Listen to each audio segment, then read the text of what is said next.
কেমন আছেন চিত্রা? অনেকদিন পর দেখা হলো। জি ভালো আছি নিশীথ সাহেব। আশার মুগ্ধ দৃষ্টিতে তাকিয়ে আছে তার প্রিয় নারীর পানে। শাড়িতেই বাঙালি নারী। এরূপে দেখে আশারের হৃদয় থমকেছে। আশারের বড্ড ইচ্ছে করছে তার প্রিয় নারীকে নিজের বক্ষ পিঞ্জিরায় আগলে নিতে। যদিও সে অধিকার তার নেই, তাই দূর থেকে সে না হয় দেখল চিত্রা নামক রমণীকে, ছুঁয়ে না হয় দেখবে অধিকার হওয়ার পর। অধিকার আদেও জিনিসটা আশার পাবে কি সন্দেহ আছে, তবুও সে আশা রেখেছে চিত্রা তার হবে, একান্তই তার। চারজন টুকটাক কথা বলল, তবে আষাঢ়ের পানে চিত্রা এক পলকে তাকিয়েছিল। না হয় দেখতে পেত আষাঢ়ের মুগ্ধ হয়ে তার পানে তাকিয়ে থাকা। অনীহা মন খারাপ করে দাঁড়িয়ে আছে ছাদের এক কোণে। বিকাল বেলাতে সবাই কত সুন্দর করে ঘুরছে, আর তার সাথে কথা বলারও কেউ নেই। একা একা ছাদে দাঁড়িয়ে থাকতে হচ্ছে। ভাইয়াটাও বের হয়েছে তার। নাজিফা থাকলে বেশ জমতো ব্যাপারটা। এখানে কোনো বান্ধবীও নেই তার। তার জন্য একা দাঁড়িয়ে নিচে প্রহরদের ক্রিকেট খেলা দেখছে। যদিও সে ক্রিকেট খেলা তেমন বোঝে না, মাঝে মাঝে দেখে আশা ড্রয়িং রুমে বসে খেলা দেখে। সে নিজেও বসে বসে দেখে। বিশ্বকাপ খেলা চলছে। বাংলাদেশের অবস্থা ভীষণ শোচনীয়, তাই এখন আর দেখে না। আজ প্রহর কোচিংয়ে যায়নি, তাই তো বিকেল হতে না হতেই খেলা শুরু করেছে। প্রহর ব্যাট করছিল, 6 মারতেই বল গেল অরিহাদের ছাদে। অরিহা অন্য পাশে দাঁড়িয়ে আছে বলে খেয়াল করেনি। সে ছাদের উদ্দেশ্যে দৌড় লাগালো। ছাদে এসে অরিয়াকে মন খারাপ করে থাকতে দেখে প্রহরের মাথায় শয়তানি বুদ্ধি আসলো। সে পা টিপে টিপে অরিহার পেছনে এসে দাঁড়ালো। ভাউ। অরিহা লাফিয়ে দূরে সরে আসলো। সে প্রচণ্ড ভয় পেয়েছে, বুকে হাত দিয়ে হাঁপাচ্ছে সে। প্রহরকে হাসতে দেখে রাগে চোখে তাকালো প্রহরের দিকে। প্রহর হাসতে হাসতে বলল, তুমি আসলেই প্রচণ্ড ভীতু ওরিও বিস্কুট। এত ভয় কেন পাও তুমি বলো তো? কিভাবে লাফিয়ে উঠেছিলে? আবারও হাসতে থাকে প্রহর। অরিহা এসে প্রহরের হাঁটু বরাবর লাথি মারে। প্রহর ব্যথায় বসে পড়ে। অরিহা এই সুযোগে এসে ওর চুল টেনে বলে, আমি ভীতু হলেও তোমাকে শায়েস্তা করার ক্ষমতা রাখি, বুঝেছো খাম্বা? তোমাকে তোমাকে তো আমি ছাড়বো না। হরিও বিস্কুটের বাচ্চা, একবার পাই তোমাকে। আমার চুল, আমার এত সাদের সুন্দর চুলগুলো এলোমেলো করে দিলে। উফ, বজ্জাত মেয়ে। পারলেও ধরে দেখাও না। দুজন ছুটে বেড়াচ্ছে ছাদ জুড়ে। অরিহা শেষে না পেরে দাঁড়িয়ে পড়ে। অনেক সময় দৌড়িয়েছে সে, পা ব্যথা করছে। প্রহর এসে অরিহার চুল টেনে বল নিয়ে দৌড়ে নিচে নেমে যায়। অরিহা মাথায় হাত দিয়ে রাগে ফুঁসছে। ছেলেটা তার চুল টেনে গেল, এর কিছু তো একটা করবেই সে। বেয়াদ্দব খাম্বা কোথাকার। তখন কেউ একজন এসে পেছন থেকে অরিহাকে জড়িয়ে ধরে। অরিহা ভয় পেয়ে ছাড়িয়ে পেছন ঘুরে তাকাতেই দেখে নাজিফা। নাজিফাকে দেখে ভীষণ খুশি হয় অরিহা, খুশিতে জড়িয়ে ধরে। নাজিফা তুই এসেছিস? আন্টি আসতে দিল? আমি তো ভেবেছিলাম আন্টি তোকে আসতেই দেবে না। শান্ত হ জানু, তুই তুই অসুস্থ হয়ে পড়েছিলি আর আমি তোকে দেখতে না এসে পারি? আম্মু এসেছে, আন্টির সাথে গল্প করছে। কিন্তু বাড়ি চিনলি কিভাবে? প্রহরদের বাড়ি তো চিনি, তুই বলেছিলি পাশের বাড়িটা তোদের, তাই চলে আসলাম। তা আপা, দিনকাল কেমন চলছে? বেলি বেগম মুচকি হেসে বললেন, আলহামদুলিল্লাহ ভালো আপা। আপনাদের? জি ভালো। তা অরিহার নাকি একটা বড় ভাই আছে, নাসিফা বলল। বেলি বেগম নাজিফার আম্মু নুরি বেগমের কথার জবাবে বলল, জি আপা, আমার একটাই ছেলে, বেশ ভালো চাকরিও করছে। যদিও বিয়ের বয়স হয়েছে, তবে সে এখন এগুলো নিয়ে ভাবছে না। আপা, আমার ভাগ্নি আছে বেশ ভালো, আপনি চাইলে আমি কথা বলে দেখতে পারি। বেলি বেগম বেশ বিরক্ত হলেন মহিলার কথায়। হুট করে এসে যেচে বিয়ের প্রস্তাব দিচ্ছে, এটা অবশ্যই বিরক্তিকর বিষয়। বেলি বেগম জোরপূর্বক হেসে বলেন, না আপা, এসবের প্রয়োজন নেই। আমার ছেলে একটা মেয়ে পছন্দ করে, মেয়েটাকে আমারও ভীষণ ভালো লাগে। আমার ছেলে তাকেই বিয়ে করবে, আর আমি আমার ছেলের সিদ্ধান্তকে সম্মান করি। সে যাকে পছন্দ করবে তাকেই ঘরের বউ করব। মেয়েটি যেহেতু আমাদের সবার পছন্দ, তাই কিছুদিন পর বিয়ের প্রস্তাব পাঠাবো আমি। রাঙা গোদলি উপভোগ করছে সাজিয়া। তার পাশেই হাঁটছে নিশীথ। কিছুক্ষণ হলো তারা দুজন ভার্সিটির এরিয়া থেকে বের হয়েছে। রাস্তার কিনারা ঘেঁষে হাঁটছে দুজন। শত শত লোক রিকশায় করে ঘুরে বেড়াচ্ছে, কেউ বা হাতে হাত রেখে হেঁটে যাচ্ছে। নিশীথ আশেপাশে তাকিয়ে ভাবছে কোথায় যাবে সে এখন সাজিয়াকে নিয়ে। নিশীথ কিছু একটা মনে করে মৃদু হাসে। সাজিয়া মুগ্ধ দৃষ্টিতে তাকিয়ে দেখছে। হঠাৎ হাতে কারো স্পর্শ পেল সাজিয়া। নিশীথের দিকে তাকাতেই দেখলো নিশীথও চেয়ে আছে তার পানে। সাজিয়া চোখ নামিয়ে নেয়। নিশীথ মুচকি হেসে শক্ত করে চেপে ধরে সাজিয়ার হাত।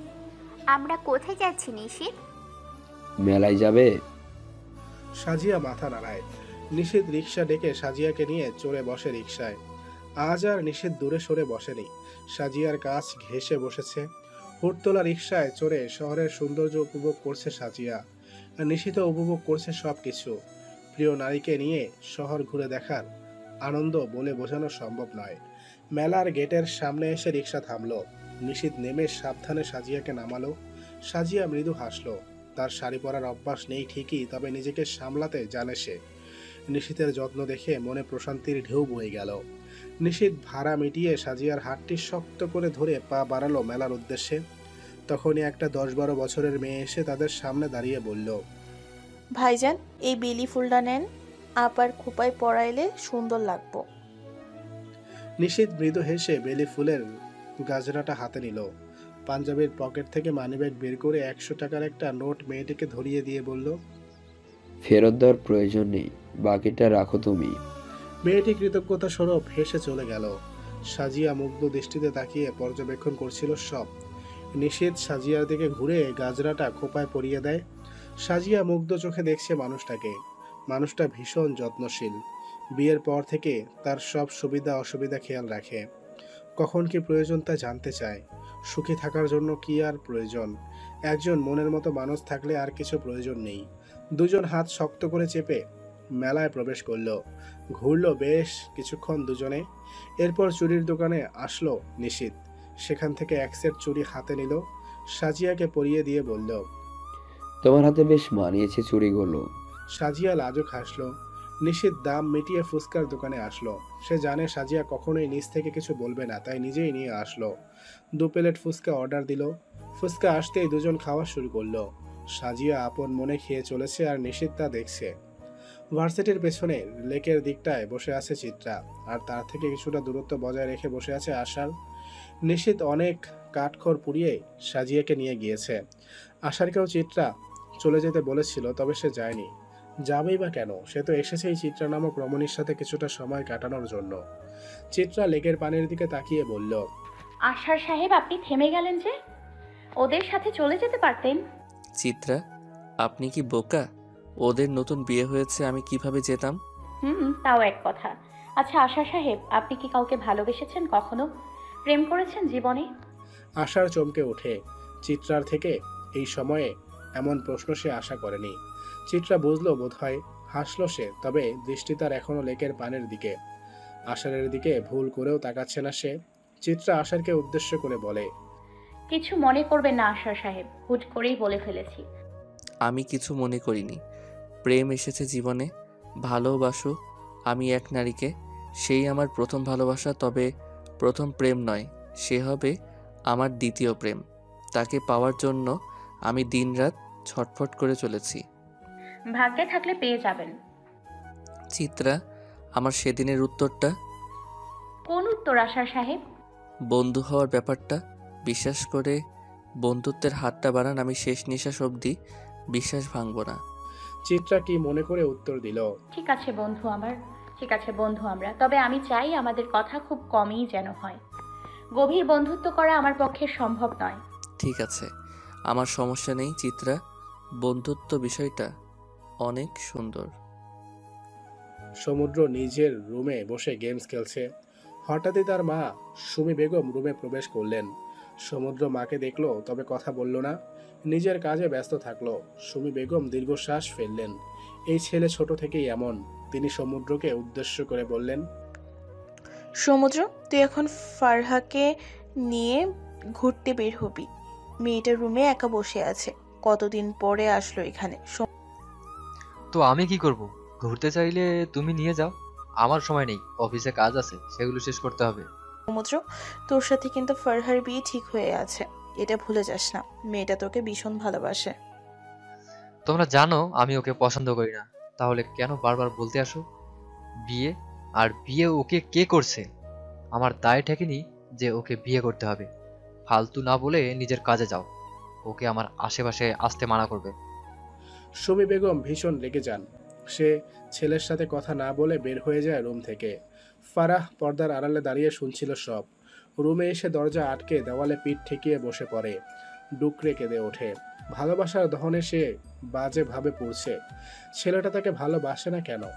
ফারহার ইচ্ছে করে সমুদ্রের কাছে গিয়ে জিজ্ঞেস করতে, আমায় ভালো কেন বাসো না? কতবার জিজ্ঞেস করেছে, উত্তর পেয়েছে তোকে আমার পছন্দ না। ফারাহ চোখের পানি মুছে ঠিক করলো সে আজকের পর থেকে কখনোই সমুদ্রের সামনে আসবে না।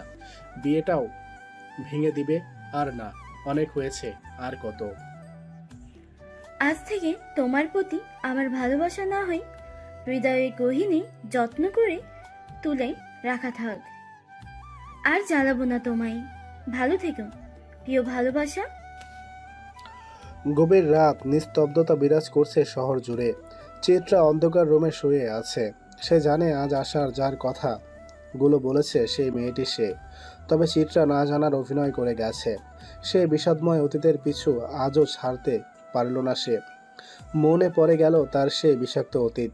বারান্দায় এসে দাঁড়ালো। বাইরে মৃদু হাওয়া বইছে। চুলগুলো আলগোছে খোপা করা, গায়ে ওড়না জড়ানো। টুলে বসে পড়ল সে। চারপাশে চোখ বুলিয়ে দেখছে সে। আমার থমকে যাওয়া আকাশে আর কোনো ঘন কালো মেঘ প্রবেশ না করুক, আমায় বাজেভাবে শেষ না করুক। ভালোবাসার অনুভূতি যে ভীষণ তীব্র, আমি চাই না জড়াতে। কিছুক্ষণ থেমে আবারও বিড়বিড় করে বলল, আশার সাহেব অতি ভালো একজন মানুষ, তবে আমার জন্য নয়। তিনি ভালো কাউকে ডিজার্ভ করেন। প্রহর উকি দিল বোনের রুমে। রুমে না পেয়ে বারান্দায় চলে আসলো। চিত্রাকে একা অন্ধকারে বসে থাকতে দেখে সে এগিয়ে এসে ফ্লোরে বসে তার কোলে মাথা রাখলো। চিত্রা হতভম্ব হলো। প্রহর এত রাত পর্যন্ত জেগে আছে দেখে ভীষণ অবাক হলো। তার ভাইটা হুট করে বড় হয়ে গেল। যে আগে ছিল কাঁধ পর্যন্ত, আর এখন সে তার গলা পর্যন্ত। সময় এভাবেই বয়ে যায়। সময় কখনো কারো জন্য থামেনি, আর না কখনো থামবে। সে নিজ গতিতে এগিয়ে যাবে। বেশ শক্ত গলায় শুধালো, প্রহর, ঘুমাসনি কেন এখনো? এত রাত অবধি জেগে কেন? কাল স্কুল আছে না? ওঠ, যা ঘুমিয়ে পড়। প্রহর আগের ন্যায় সেভাবে থাকলো। বলল, আপু এমন কঠোর কেন তুমি? বোঝার পর থেকে দেখি সব সময় শক্ত গলায় ধমক দাও। একটু মিষ্টি কথাও তো বলতে পারো নাকি? প্রহর, এখন এসব কথা না বলে ঘুমাতে যা। প্রহর ঘুম জড়ানো আদুরে গলায় বলল, একটু থাকি। আমি না তোমায় অনেক ভালোবাসি। তোমার সাথে থাকতে আমার ভালো লাগে।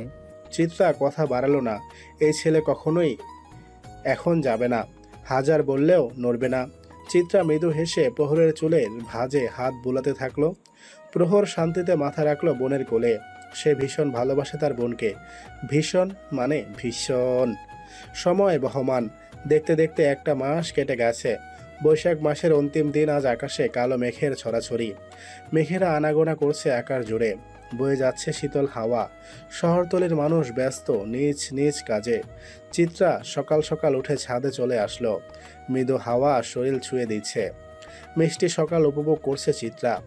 বেশ কিছুক্ষণ সেখানে কাটিয়ে নিচে আসলো। আজ বৃহস্পতিবার, সে ভার্সিটিতে যাবে দুপুরের পর। ফ্রেশ হয়ে বসার রুমে আসতেই চোখে পড়ল আরমান সাহেবকে। চিত্রা পাশে এসে বসলো। আজ ভার্সিটি নেই আম্মা? আছে আব্বু, তবে আজ 3:30টায় ক্লাস। একটা ক্লাসই আছে। তোমাকে দেখে অসুস্থ মনে হচ্ছে। তুমি কি অসুস্থ আব্বু? আরমান সাহেব নিজ অসুস্থতা লুকিয়ে বললেন, না না আম্মা, আমি একদম ঠিক আছি। রাতে ঘুম হয়নি, তাই হয়তো এমন হয়েছে। আচ্ছা মানলাম, ঠিকমতো খাওয়া দাওয়া করো। আর আর সাবধানে স্কুলে যেও। ওই বাদরটা কোথায়? আমি এখানে আপু। প্রহর ধপাস করে সামনের সোফায় বসে পড়ে। চিত্রার আগে চোখে তাকায়। প্রহর বোকার মতো হাসে। মরিয়ম সুলতানা খাবার খাওয়ার জন্য ডাক দেন। সবাই একসাথে নাস্তা করে। আরমান সাহেব এবং প্রহর বেরিয়ে পড়েন স্কুলের উদ্দেশ্যে। চিত্রা নিজের রুমে আসে। পড়ার টেবিলের পাশের জানালাটা খুলে দেয়। মৃদু বাতাসে পর্দা উড়ছে। চিত্রা একটা চেয়ার এনে সেখানে রাখে। অতঃপর একটা উপন্যাসের বই নিয়ে পড়া শুরু করে। বেশ কিছুক্ষণ পড়ার পরে সে অরিহাকে পড়ানোর উদ্দেশ্যে রওনা হয়। আশারের সাথে সে টুকটাক কথা বলেছে। আশার সম্পর্কে বেশ কিছু জেনেছে সে। কলিং বেল বাজাতেই অরিহা এসে দরজা খুলে দিল। চিত্রাকে দেখে মিষ্টি হাসি উপহার দেয় সে। চিত্রাও মৃদু হেসে প্রবেশ করে রুমে। অরিহাকে জিজ্ঞেস করে, আজ স্কুলে কেন যাওনি অরিহা? একটু ঠান্ডা লেগেছে তাই যাইনি। চিত্রা আপু, আজ না আমি সব পড়া করতে পারিনি, তুমি আমায় বকা দিও না হ্যাঁ? চিত্রা মুচকি হেসে বলে, ঠিক আছে, আজ কিছু বলবো না। কিছু গণিত করিয়ে ছুটি। খুশি তুমি?